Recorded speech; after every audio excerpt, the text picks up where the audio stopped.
Hello! Sa mapagpalang umaga, tanghali, umaga, hapon, gabi sa ating lahat. Muli, welcome back sa aking channel, Lods TV.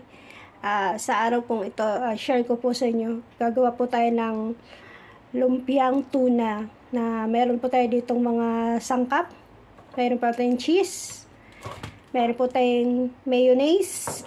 At nag-prepare po ako ng 2 balot na wrapper. And then, meron tayong parsley. At meron na po tayong 3 open na can na tuna. Tapos, i-strain po natin yan dyan, mamaya. Then, meron po tayong 2 perasong garlic. Onion. And then, ito pong garlic. I-chop po natin to ng mga maliliit. And then, imimix lang po natin siya lahat. Tara na po. Let's do this!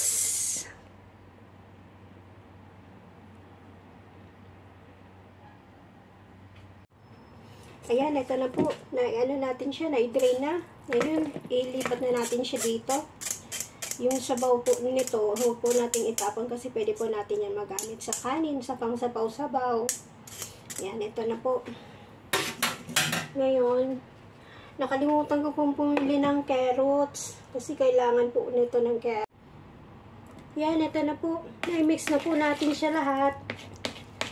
Yung onion, garlic, parsley, and then yung mayonnaise. Naglagay din po tayo ng asin, saka black pepper. Yan, ito na po. Na-mix na po natin siya. Sayang nga po talaga, nakalimutan ko yung carrots. Sayang. Kasi kailangan po sana natin, meron pa rin para, ano na siya, yung healthy. May gulay na. Kasi itong tuna naman po is, ano naman siya, is healthy. Tapos, i-keep aside na po natin siya. Tapos, i-ano ko naman po ulit. I-ano na po natin yung cheese. I-slice na po natin. Then, magbabalot na po tayo. Yan, ito na po. Ano na natin tong cheese. Hiwa-hiwain na po natin siya.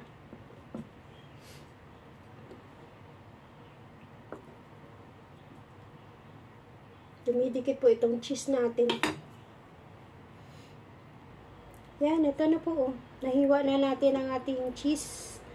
By pieces na. Ngayon, hiwain na naman po natin siya ulit ng by like this. Stripe. Ayan, ito na po ating cheese. Nahiwa na natin ng stripe. Stripe. Ngayon, ilusin naman natin ang ating lumpia wrapper.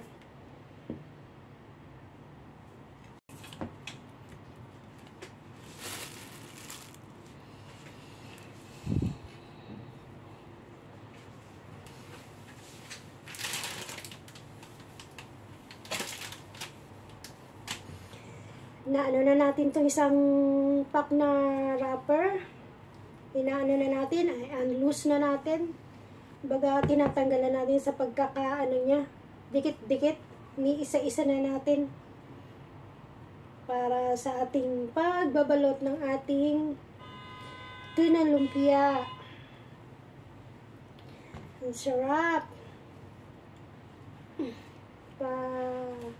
Kailangan na ba? Nakakaano lang ako nito, nakaluto pag walang mga amo kasi nakakabili tayo dun sa perang iniwan. Kaya dahil wala sila, hindi ko alam kung kailan ang balik pa nila. Na ano na sila, mag 2 weeks na this Saturday. Bago pa po mag Chinese New Year sila umalis. Yan. Kaya wala tayong ampaw this CNY. Buti na lang may nagbigay sa church kahit paano kaya nakatanggap ng red packet. Yun lang naman po. But in the other, wala na po siya. Sabi niya, thank you pa rin. Bless pa rin po. Start na po tayo magbalot ng ating lumpia. Ito na lang din ang gamitin natin para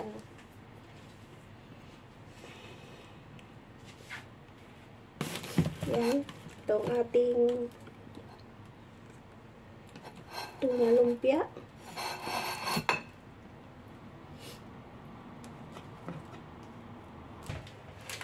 Ito.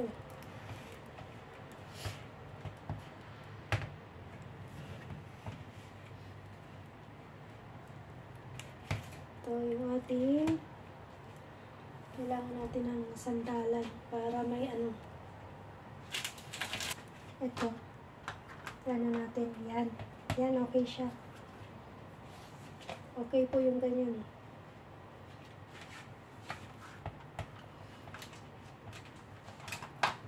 Yan. Ganyan po. Then, yung ating cheese. Lagay po natin dito. Yan. Balot na po tayo.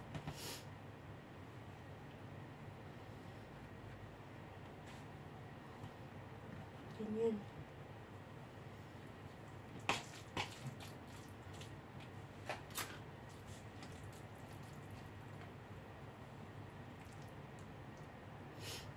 Yan. Ito. Tapos ilagay po natin yung cheese sa ganito po, sa gitna. And then, ibalot na po natin. Yay! Ganyan po. Yan.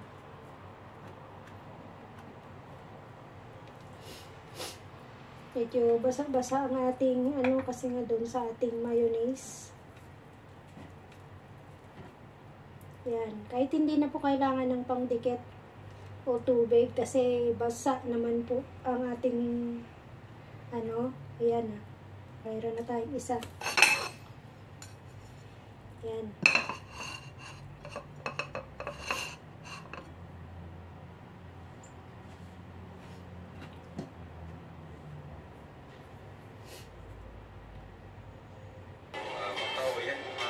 Yan, ito na po yung mga nagawa natin. There's more pa po, there's more. Marami pa po ito. Yan. Pero ito na yung ating nagawa. Dami na rin po. Ay, ito, nabuksan na po natin tong ano, pangalawang balot kasi kulang po.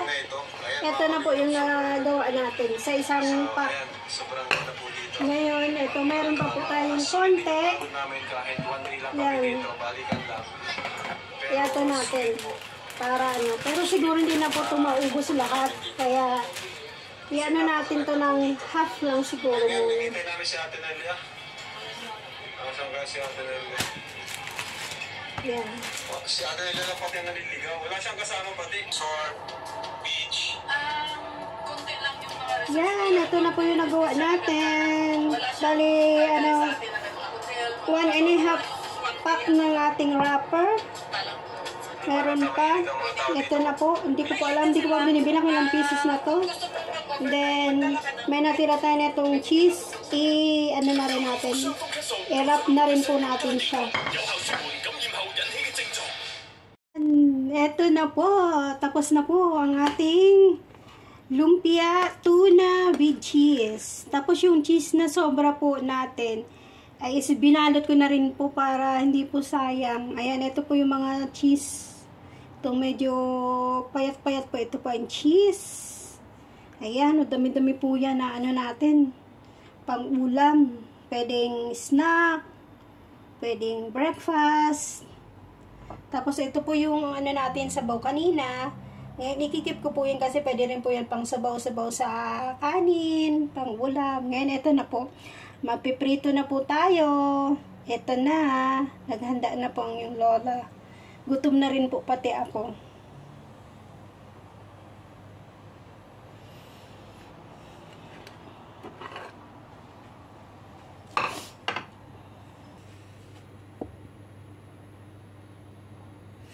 Pa.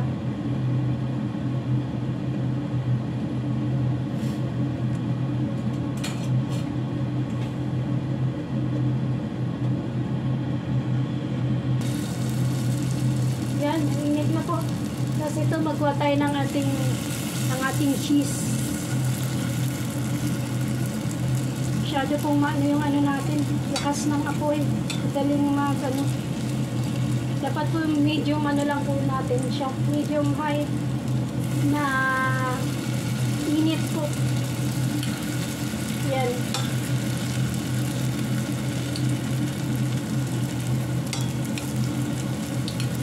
Dali po kasi mainit po yung ating cheese.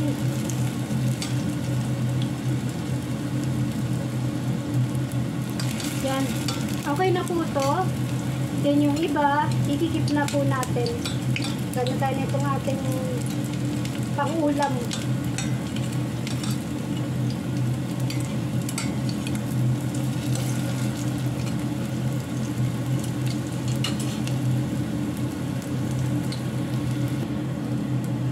Ayan, tapos na po. Hanguhin na po natin siya.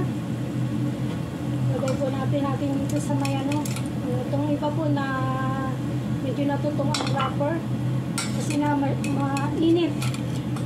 Masyado natin ininit yung mantika, kaya po natin. Pero okay po yan, masarap po yan. Sarap pag medyo tutong-tutong po.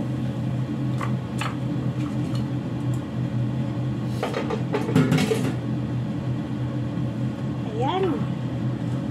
Ito na po ang ating finished product. Yan. Yan na lang po natin cool down na lang po natin yan. Then ready to eat na po siya. Yan. Thank you very much po. Salamat po sa suporta at panonood ng aking video po. If nagustuhan nyo po ang aking simpleng binahagi sa inyong recipe, please do like, subscribe, and comment po.